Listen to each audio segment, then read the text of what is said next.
আজকে আমি আমার বরের জন্য চিকেন দো পেঁয়াজা বানাচ্ছি। বৃষ্টি পড়ছে, গরমটা একটু কমেছে, বরকে তো একটু চিকেন খাওয়াতেই হবে। দেখো কি সুন্দর কালার এসছে না, দুর্দান্ত।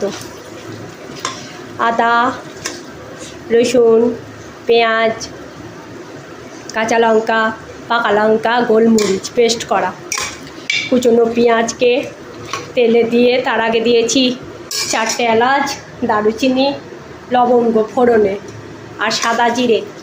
আমি তেজপাতা দিই না।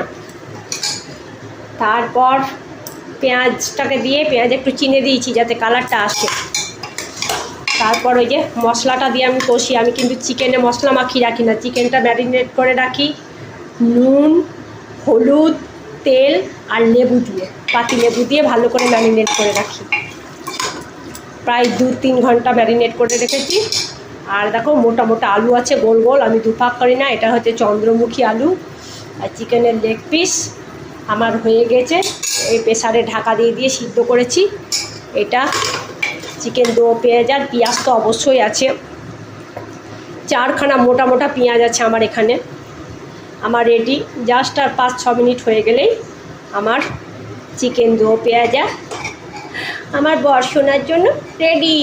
কি সুন্দর কালার এসছে না, দেখো অপূর্ব ফ্যান্টাস্টিক কালার এসছে। আমি কিন্তু কোনো শুকনো লঙ্কা বা শুকনো লঙ্কার গুঁড়ো ইউজ করি না। আমার এটা নর্মাল কাঁচা লঙ্কা দিয়ে রান্না।